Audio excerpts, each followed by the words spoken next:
मालूम चल गया कि इनपुट डिवाइस के द्वारा डाटा कैसे जाता है। अब हम ये जानना चाहते हैं कि यूनिट 2 का नाम है इनपुट और आउटपुट। अब हम एक साथ दोनों पढ़ेंगे तो हमें ज़्यादा क्लियरली समझ में नहीं आएगा, तो हम टॉपिक उठाते हैं ओनली इनपुट। क्या उठाएंगे? Only input. इनपुट होता क्या है? पहली बात आपको ये पता होना चाहिए, क्वेश्चन वेरी वेरी मोस्ट है, आपके एग्जाम में पूछा जाता है कि पेरिफेरल डिवाइस क्या होती है। क्या? पेरिफेरल डिवाइस,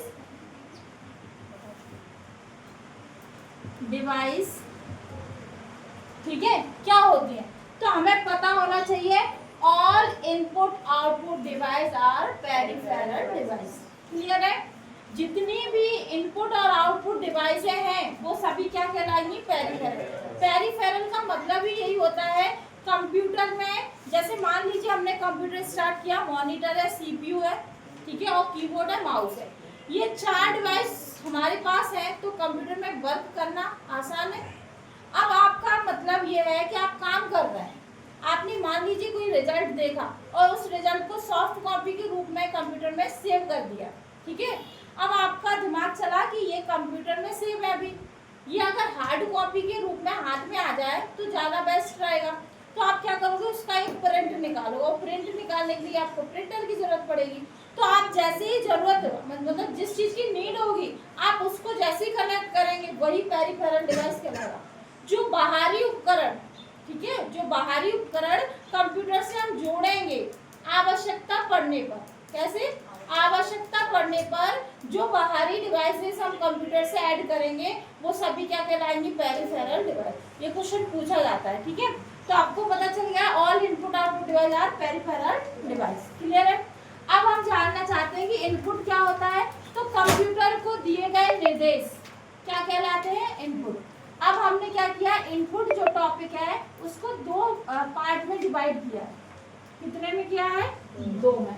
कौन से?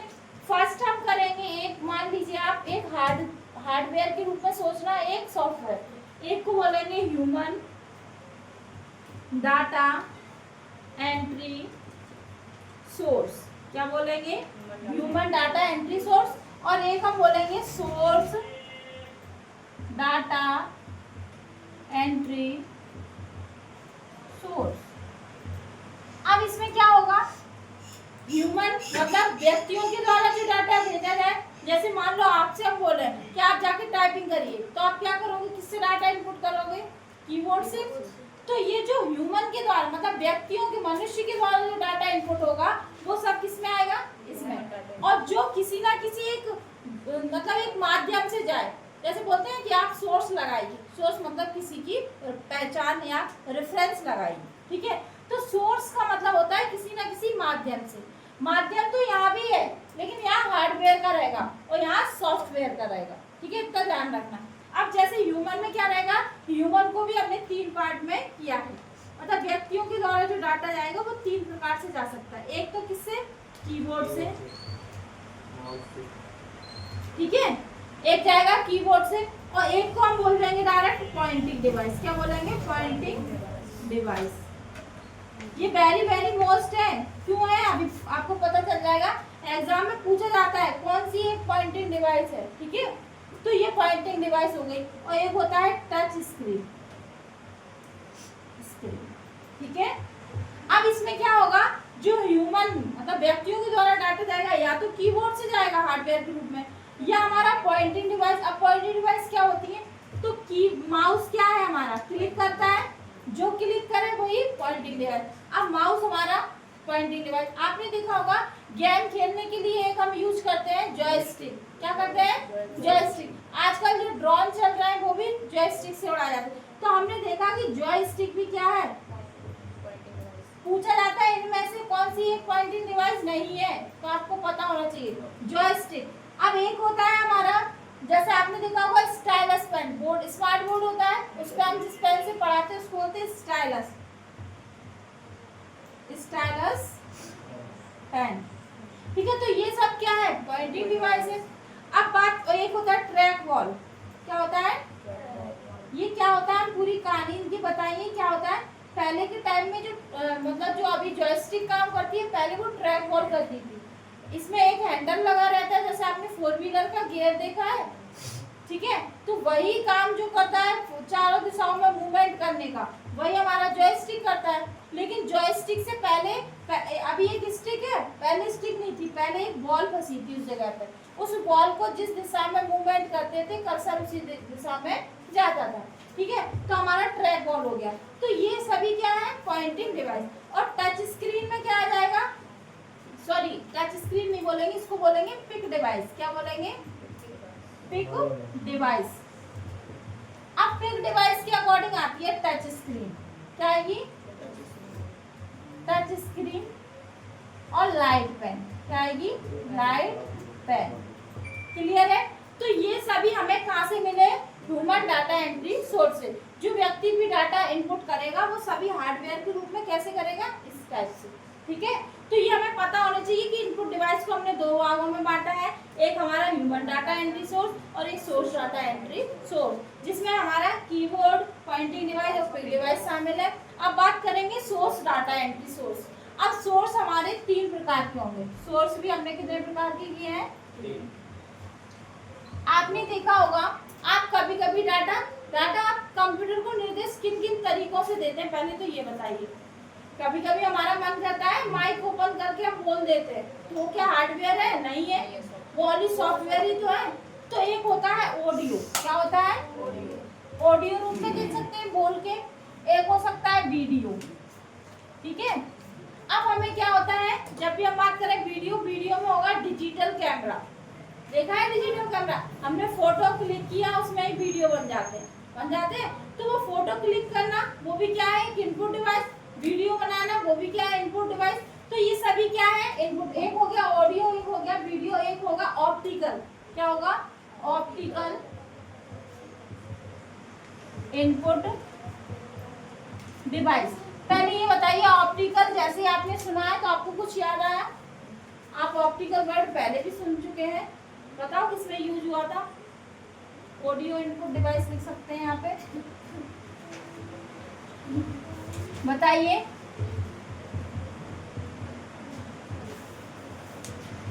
जब हमने मेमोरी टॉपिक पढ़ा था तो ऑप्टिकल डिवाइस पढ़ी थी, सीडी, डीवीडी, ब्लू-रे डिस्क, ये क्या थी, ऑप्टिकल डिवाइस थी।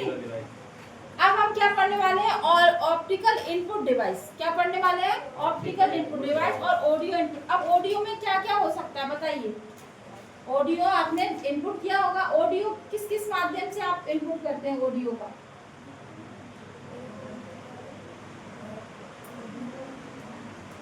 बताओ। आपने ईयरफोन से बात की है कभी, ईयरफोन में एक स्पीकर होता है, उसको क्या बोलते हैं, इनपुट ही करना तो बोलते हैं। जब आप अपनी वॉइस को, अपनी आवाज को डिजिटल रूप में चेंज कर रहे हैं, वो क्या है, इनपुट है।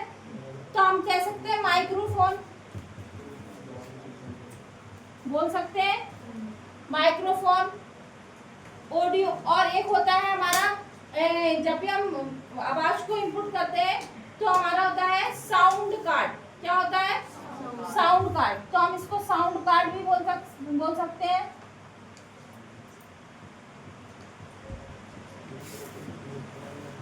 ठीक है, साउंड कार्ड भी बोल सकते हैं। तो हमें पता चल गया कि ऑडियो में 2 टाइप हो गए, माइक्रोफोन और साउंड कार्ड। ऐसे हमें वीडियो में देखना है, तो वीडियो में आपने देखा होगा कि हम कभी भी वीडियो बनाते हैं तो डिजिटल कैमरा से बना लेते हैं, ठीक है। एक वेब कैमरा होता है, एक डिजिटल कैमरा होता है, देखा है। तो हमारा डिजिटल कैमरा भी किसका प्रकार है, हमारा वीडियो का, ठीक है। तो इतना क्लियर हुआ। डिजिटल कैमरा कह सकते हैं, वीडियो कैमरा कह सकते हैं, वीडियो कैमरा या डिजिटल कैमरा। हाँ, वेब मतलब जो आप कभी आधार कार्ड वगैरह बनवाने गए हो तो ऊपर छोटा सा डिजी कैमरा लगा रहता है, उसको वेब कैमरा बोलते हैं, ठीक है। अब हमें इतना पता चल गया, एक तो data, human data entry source और सोर्स डाटा। और सोर्स में हम क्या कर रहे हैं, ऑडियो हमने समझ लिया, वीडियो भी समझ लिया। अब हमारा ऑप्टिकल रह गया, जो कि वेरी वेरी मोस्ट है, इसी से आपके एग्जाम में क्वेश्चन आने वाला है, ठीक है। तो ऑप्टिकल डिवाइस जो हमने पहले ही बताया, जो फाइबर और अल्ट्रावायलेट रेज कई कलर से मिलकर, फाइबर से मिलकर बनती है, वो सभी क्या कहलाएंगी, ऑप्टिकल। तो आपने देखा होगा, आप कभी भी प्रोडक्ट कोई खरीदने जाइए, ये अपनी नोटबुक देना, जैसे आप नोटबुक लेने गए बारकोड होता है। इसके पीछे एक बारकोड है, इसके पीछे क्या है, बारकोड। आप किसी भी प्रोडक्ट को देखना उसमें क्यूआर कोड या बारकोड मिलता है। अब ये क्या होता है, ये बारकोड हमें बताता है कि ये जो बुक है उसकी पूरी डिटेल है इसके अंदर बारकोड। इसकी क्वांटिटी क्या है, इसकी क्वालिटी क्या है, इसके कितने पेज हैं, ये कौन से पेज से बना हुआ है, ये कहाँ से आया है, इसमें कैसे क्या सारी जो प्रोसेस है वो पूरी कहाँ है, इसके बारकोड। तो किसी भी प्रोडक्ट की फुल जानकारी लेना हो तो हमें बारकोड मिल जाता है। तो वो बारकोड तो बना दिया हमने, लेकिन बारकोड को स्कैन करने के लिए कोई मशीन तो होगी, और स्कैन जो करते हैं वो इनपुट डिवाइस ही तो है। जब हम कोई मशीन लाएंगे तुरंत ये डाटा उसमें पहुंच जाएगा, तो इनपुट ही तो ले रहा है। तो हम ये बताना चाह रहे हैं कि स्कैनर के टाइप होते हैं। जैसे हमने बारकोड की बात करी है, तो बारकोड को जैसे हम सामने करते हैं तो बारकोड रीडर होता है, तो उसको कौन सी इनपुट डिवाइस बोलेंगे, ऑप्टिकल। तो हम बोल सकते हैं बारकोड रीडर, जिसको बोलते हैं बीसीआर। क्या बोलते हैं, बीसीआर। अब एक होता है ओसीआर, ऑप्टिकल कैरेक्टर रीडर। आपने देखा होगा ओसीआर का यूज कहाँ किया जाता है। आप बड़े बड़े विभागों में पहले जो कामकाज चलते थे वो कॉपी किताबों पे चलते थे। तो अगर हम कहें 50 साल पहले का डाटा निकालो, तो क्या वो नोटबुक, क्या वो लेखा जोखा हमें मिलेगा, नहीं मिलेगा, क्योंकि उस टाइम पे हमारे जो पेज होते थे उनका लिखा हुआ सब उड़ जाती है स्याही, काफी टाइम तक अगर रख दो और पेज पीला पड़ जाता है। तो क्या हो रहा था कि लोग अपना डाटा मांग रहे थे और सरकार नहीं दे पा रही थी, तो उनने क्या किया, एक ऐसी डिवाइस बनाई, कौन सी, ओसीआर, जिसमें पुराने से पुराने लेखा जोखा को पढ़ सकते। जैसी वो डिवाइस लगाएंगे तो उसमें जो भी लिखा होगा उस टाइम पे वो सारा स्कैन होके आ जाएगा। तो उसी को क्या बोलते हैं, तो हम बोल सकते हैं वसीयत को पढ़ने के लिए या पुराने से पुराने डॉक्यूमेंट्स को रीड करने के लिए हम ओसीआर का यूज करते हैं। अब हमारा एक होता है ओएमआर। सबको पता है ओएमआर क्या होता है, ऑप्टिकल मार्क रीडर। ठीक है, जो कॉपियां होती हैं जिनको हम ओएमआर शीट बोलते हैं, एग्जाम देने गए हो गया ऑफलाइन, ओएमआर शीट मिलती है, इसमें गोला भरिए भरते हो, उसी को तो बोलते हैं ओएमआर। ओएमआर का मतलब होता है ऑप्टिकल मार्क रीडर। अब इसमें क्या होता है कि जब भी हम एग्जाम दे के आते हैं, 100 बच्चे, 50 बच्चे, हजारों बच्चे एग्जाम में बैठ रहे हैं, क्या किसी टीचर की बस की बात है एकदम से जल्दी से रिजल्ट तैयार करें। तो उनने क्या किया, एक ऐसी मशीन बनाई, एक ऐसी डिवाइस बनाई जिसको ओएमआर बोला गया। तो जैसे हम उस सीट को अपनी ओएमआर डिवाइस में फंसाते हैं, तुरंत स्कैन होके वो बता देता है कि कितने मार्क्स इसके आए। तो ओएमआर को क्या बोलते हैं, ऑप्टिकल मार्क रीडर। ठीक है, एक होता है एमआईसीआर। क्या होता है, MICR, magnetic ink character recognization. क्या बोलते हैं, मैग्नेटिक इंक कैरेक्टर रिकॉग्नाइजेशन। इसका मतलब क्या होता है, ये पूछा जाता है एमआईसीआर का यूज किस क्षेत्र में किया जाता है, तो बैंकिंग के क्षेत्र में। किसके लिए, चेक पढ़ने के लिए। किसके लिए, चेक पढ़ने के लिए एमआईसीआर का यूज किया जाता है। अब पूछा जाएगा ओएमआर का किस लिए किया जाता है, तो उत्तर पुस्तिका चेक करने के लिए, आंसर शीट चेक करने के लिए ओएमआर का यूज किया जाता है। ये सीपीसीटी एग्जाम में आपको क्वेश्चन देखने को मिलेंगे। और पूछा जाएगा इनमें से कौन सी इनपुट डिवाइस है, एक आउटपुट डाल देंगे, 3 इनपुट डाल देंगे, तो हमें पता होना चाहिए कौन सी है। आप बताइए एमआईसीआर का यूज क्यों किया जाता है, एमआईसीआर का क्यों किया जाता है, किस क्षेत्र में किया जाता है, बैंकिंग के क्षेत्र में। ठीक है, हाँ। अब ओएमआर का तो उत्तर पुस्तिका चेक करना, तो हमें पता होना चाहिए बैंकिंग में जो चेक होते हैं उनके नीचे कुछ नंबर्स लिखे रहते हैं, उन नंबर्स को स्कैन करने के लिए किसका यूज किया जाता है, क्योंकि पहले के टाइम में बैंकों में लाइन लगी रहती थी, कुछ चेक होते थे जो बाउंस हो जाते थे, ड्राफ्ट में डले रहते थे, तो उन चेक्स को जल्दी से जल्दी रीड करने के लिए हम किसको लेके आए, एमआईसीआर। ऐसी कई डिवाइस जो हमारी है ऑप्टिकल डिवाइस कहलाती है। ठीक है, तो हमें पता होना चाहिए कौन सी। तो ये ग्राफ इतना सबको समझ में आया इनपुट का। इनपुट के हमने 2 टाइप्स बनाए, ह्यूमन डाटा एंट्री सोर्स और सोर्स डाटा एंट्री सोर्स। अब इसमें ह्यूमन में क्या हुआ, कीबोर्ड है, पॉइंटिंग डिवाइस है, पिक डिवाइस है। पॉइंटिंग में हमारा माउस, जॉयस्टिक, स्टाइलस और ट्रैकबॉल, और हमारा पिक डिवाइस में टच स्क्रीन और लाइट पेन। ऐसे हमारा ऑडियो में आएगा, ऑडियो, वीडियो और ऑप्टिकल सोर्स में। ठीक है, तो हम कभी कभी माइक का यूज करके माइक्रोफोन बोल सकते हैं, साउंड कार्ड बोल सकते हैं। वीडियो में वीडियो कैमरा और डिजिटल कैमरा, और ऑप्टिकल में वीसीआर, ओसीआर, ओएमआर, ऐसी और भी डिवाइस है जो कि हम क्वेश्चन दिखाएंगे तब आपको बता देंगे। यहाँ तक क्लियर है? कोई डाउट पूछ सकते हो, ठीक है।